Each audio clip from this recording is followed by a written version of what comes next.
Welcome back everyone to another Persona 5 Phantom X video. In today's video I'm going to be talking about how the best way to spend your city life daily stamina.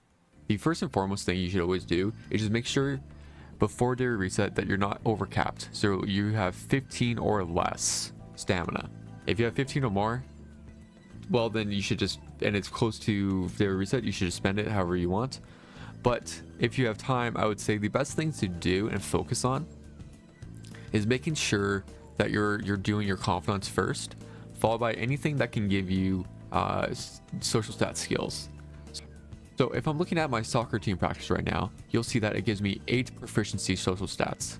Or any sort of jobs will also, for the most part, give me some sort of social stat. So if I work at the crepe shop, it gives me 2 guts.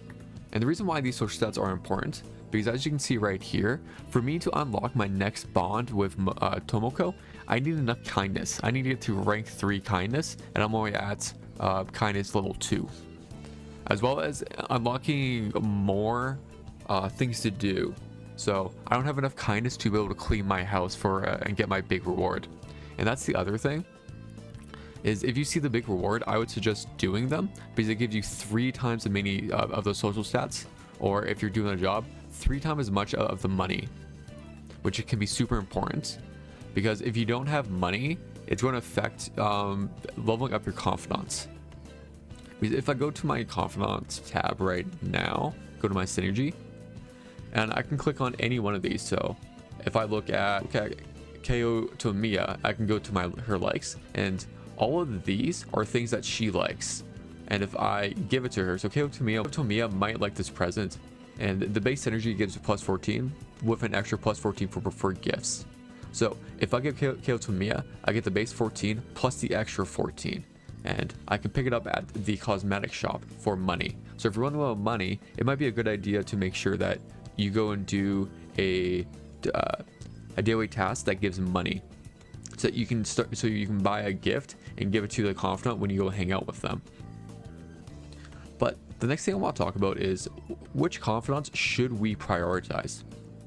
So the confidant I would suggest ranking up first would actually be Tomoko, and that's because when I'm looking at her rewards, besides all of these nice gems, she also at level 5 gives me you may get a boost to a social stat when working a part-time job. This is basically what it's saying, is that every time you work a part-time job, the little bit of stats you get is increased. So right now you're probably getting 2, but as you rank up more and more and get up to 13, you're now getting plus 6 for every social stat you do, which is actually a really nice boost, because you won't always be able to get the correct daily task to do to increase your social stats. The next person I would suggest is actually Merope, and that's because she gives us fusions. She gives us more options to do fusions. So at rank 5, I can then start fusing Archangel. At 7, I can now Satana, Anubis, Okunushi, and Narcissus. Narcissus is a really nice one. He's actually a good debuffer. And our last one is Koryo, which we won't be getting for quite a while. Each confidant gives a lot of gems. It gives about 1120 gems for every confidant you get up to rank 15.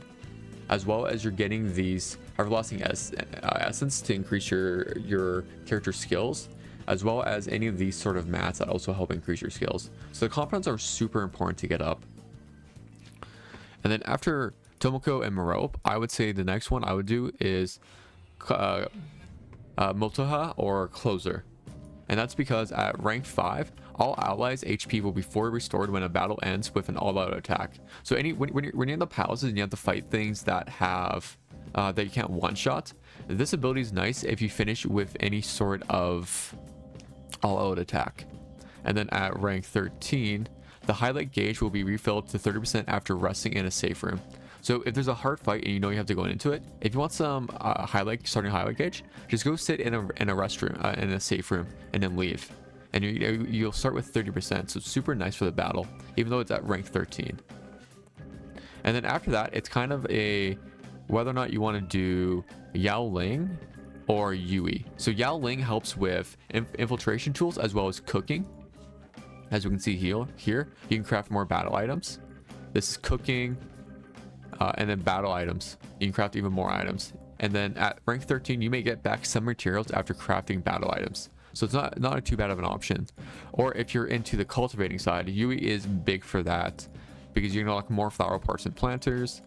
You may obtain seeds when harvesting plants, so you don't have to buy them, and you may get extra when harvesting plants. So if you're into harvesting, which I haven't really stepped into much yet, I would suggest doing Yui. The last one I would suggest doing is Tamiya, because all she really gives is just clothing. But if you're into the fashion side, it's not a bad choice to do. There is no right or wrong answer, but I would highly suggest doing this. And the last thing I want to talk about for Confidants, when you get to, just like every Persona game, this Persona game is really just a dating simulator. And once you hit Confidant level 15, you now unlock the option of to soulmate your Confidants. Specifically only the female ones and not the male ones. And just like in Persona 5, you can romance every single female one that is not a complete adult. So such as Tamiya does not have that option, as well as Yui right now. And as they unlock more and more, the priority will change, especially with the ones who are giving more. But with that, that's all I have for you guys today. I hope you guys have a great rest of your day, and talk to you soon.